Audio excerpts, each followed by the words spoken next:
personally, as an engineer, I have to say I am enjoying the transformation and the journey that this region is enjoying. I wouldn't say suffering, enjoying, from moving from being an energy hub based on oil and gas, hydrocarbons for the planet, to become an energy hub, is transforming into an energy hub of clean molecules and clean electricity, from renewables to sustainable fuels. So the region is utilizing that know-how, that capability and that capacity that has been built during decades to continue being an energy power, a powerhouse globally, but in the clean sector. So, and that's fascinating to see it and fascinating to be part of it. So definitively the region has positioned itself as one of the hubs not only for power but also for data center and artificial intelligence, as we are all the time bombarded by news about AI and developments, etc. But the reality that everything we talk about, every search we do in ChatGPT, yes, is demanding a lot of electricity, it's demanding a lot of power. So it's more than 10 times more to search something on ChatGPT than to search it in Google. That's why you get so much more information. So you need a lot more intensity, which means more electricity, more power, more cooling for the chips. And well, when you position yourself as a forerunning power, global power in AI, you need to become a global power in power generation, and that means clean power generation. So we really see the UAE, Saudi Arabia, the whole region of Middle East taking a very big leap to lead in this front. So happy to be here. Mitsubishi Heavy Industries, that we are Mitsubishi Power, the energy brand of the company. We have over 160 years of history, so everybody knows us. We have been all over the place, having hundreds of businesses, technologies, products. We are a technology company, so we are building in the last decade the technologies that now the market is demanding. So I can proudly say that we are the number one market share players in what is called advanced class power generation, gas turbines, where the Middle East is one of the top 3 markets in the planet.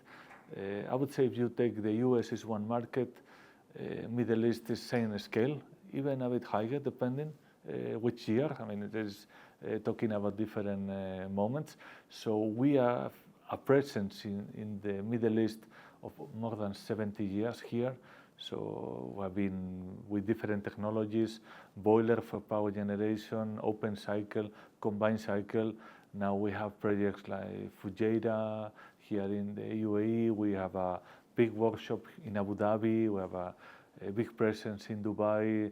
We were announcing some big deployments as well, a new manufacturing plant in the Kingdom of Saudi Arabia.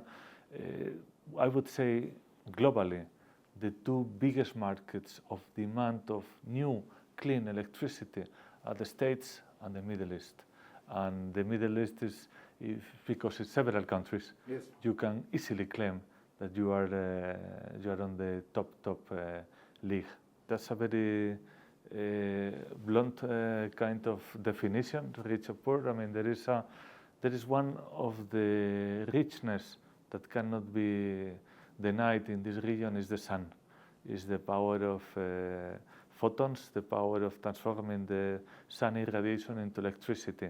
This region is not only having the potential, it's already delivering, and I'm not talking only about Middle East, I'm talking about MENA, so North Africa and the Middle East, of becoming the source of zero carbon electrons to convert them into molecules like hydrogen, clean fuels, and transporting them to very close by centers like Southern Europe, Central Europe, etc. So there is no poverty of energy in this region. Sometimes there is poverty or still not enough development in infrastructure. And so I think that is what we all see is the next wave of investment is infrastructure. You can produce clean electricity, clean molecules, but you need to store them, you need to transport them, and that infrastructure is what is missing. So it requires a big collaboration effort. So definitely one of the countries in the region that will not have oil and gas, but has power and has solar, they need to partner with other investors from the more wealthy countries in order to build that infrastructure. Let's talk about Egypt, for instance. In Egypt, last month, in September, no, in August it was, we announced we launched the first 100% hydrogen-fired boiler to decarbonize the biggest refinery of the country, so to reduce the emissions massively. How do you do that? Well, you do that, of course, with innovation, with technology, with the blessing of sun, but of course with partnerships and funding, and that's how it can happen. And you need to make sure that the projects are financially viable, and then you will get investors in place. We don't plan to develop, we have already developed. So that's, I can say, as a mechanical engineer, quite proudly share that we are ahead of the game, probably because of that Japanese engineering DNA of planning for the long term. We have close to 50 years working with hydrogen. Hydrogen for, you call it today, hard-to-abate technologies or industries like steel mills, aluminum smelters, cement plants, refineries. But in the last 10 years, we are using that know-how of hydrogen into the power sector, so that you will see that every single gas to power solution we deliver in the last 3 years is hydrogen ready. So we can already replace the gas with hydrogen in 130%. In the coming months will be 150%, and in our factories we're already testing at 100%. So we need time enough to commercialize it. But for us, the hydrogen, for everybody, hydrogen is a molecule that when you burn it, it has a very strong energetic value and calorific value, and only produces water, steam water to the atmosphere. The problem is how to produce it, and the way to produce it is definitively with a lot of low carbon, zero carbon electricity, the lowest cost, the most available, which again happens to be solar and sometimes wind. I think that's an amazing point, the efficiency. So when we talk about energy transition, we always need to highlight the word transition. Transition is a journey, it's a step-by-step. Efficiency of the existing infrastructure is one of the main points to attack. One of our main pillars of our strategy is to decarbonize the infrastructure that exists. How do you decarbonize a power plant? You need to keep the lights on. Well, you cannot shut it down and build a new one. That's not viable. But you can improve the efficiency. If you improve the efficiency 10%, your emissions are going to reduce 10%. And moving from coal to gas, you reduce 60 to 65% the emissions because of the highest efficiency of the gas to power. I tell you, the Mitsubishi technology has been awarded and regarded as the most efficient in the market, and we focus extremely our efforts into efficiency and reliability. So to be able to be having the lights on all the time and to be as productive as possible.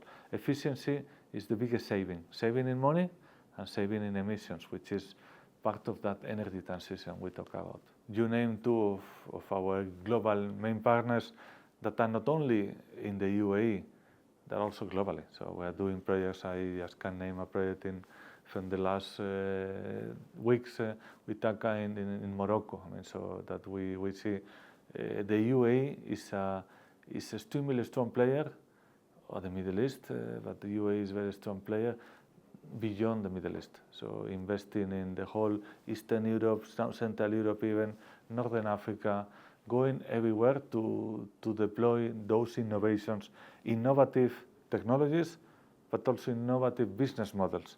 So because its innovation goes in both directions. We try to be very humble as Mitsubishi, but we want to highlight our innovation capabilities. So we are thinking out of the box, analyzing, developing, and something that we don't have as DNA so strong is the dynamism. So getting new ideas, getting new ways of doing things, so we can partner the Japanese innovation with the UAE and the Middle East dynamism, so the flexibility. So that makes a very good couple. That's quite obvious. That is positioning us. When I mention we are #1 globally in market share, is thanks to Middle East as well. So let's say that this, what I'm going to say is, it looks like a question I would answer to my teacher or my professor in the university. It's a challenge that sometimes is not a challenge. The biggest challenge we're having is how to respond enough to the demand. So we are experiencing a bigger demand than the real capacity we have. So we, as a company of over 100 years history, we are very cautious about expanding our capacities, our production capacities, based on the current demand, because we know that cycles are cycles. So when the demand is very high, soon will be lower. I mean, some colleague of me call it lumpy market. It's going up and down. So we see that the demand is several times the capacity to deliver. That's a challenge. I'm smiling because it's a positive challenge, that you have much more demand than what you can do, but at the same time it's quite painful that you, a technology player, are slowing down the deployment, because, well, you simply cannot triple your capacity, because if you look at we will talk about it, I'm sure, the execution of projects for data centers, the growth is exponential, but we know that there will be a more efficient way of using AI, and at some point that exponential growth will flatten, and at some point we will get better. And that's the learning curve we have seen in the last 10, 20, 30 years, and we know that there is another curve to be seen in the near future. So that's the biggest challenge, is not to deploy at the speed that the Middle East is asking for. Being a global company gives us the credentials to speak about those characteristics in a relative way. So, like Albert Einstein would say, everything is relative. I mean, so it's speed, regulation, logistic challenges. Well, we are sitting today in one of the best places globally. So comparing to the States, which is quite good, this is not worse, I would say. Compared to Europe, this is much more agile, much more dynamic. Compared to the countries in the planet, Far East, Southeast Asia, we are ahead. We're ahead. Can things get better? Absolutely, but everything is relative. I would not come to Middle East to tell, let's accelerate, let's get things better, when you're already ahead of the others. So that's so it's a compliment to the UAE, to the Middle East, for being business focused and enabling investment quickly, because that's something that for technology companies we always highlight. The certainty, the lack of uncertainty, is fundamental for investment, and we know that when we deliver a project in the region, we know that it's going to be utilized, and there is not going to be, that's you understand, I'm sure, 100% what I mean. We know that it's not going to be a political shift that is going to say, we don't want that technology anymore, and then all your business plan is gone. But that happens somewhere else in the planet. So, as I see it, again, pragmatic, we've seen many revolutions already in the past. I see that the requirement of power and electricity is already going in directions of growth unprecedented. We have never seen so much requirement of more electricity. AI and data are eating electricity and power like there is no end. But we know that there is an end. So the AI and the smart solutions themselves will improve the digestive processes, so they will become much more efficient. And that growth that we will see, I'm sure that we will come back to the previous situation, but with a extremely smart AI infrastructure globally. And that now we are in the inception of these markets, where we're in the very early phase and early stage. I mentioned that the US is probably the largest market looking at demand. The Middle East is head to head looking at it. AI is behind the growth in the US, totally, the data center industry. But will it continue eternally? Absolutely not, because even human intelligence, but AI together with human intelligence will find a way to become much more efficient, much smarter, and much more savvy at the time of eating electrons as it is today. So that's why we believe in the sustainability of the growth, not on outrageous growth. That's never healthy.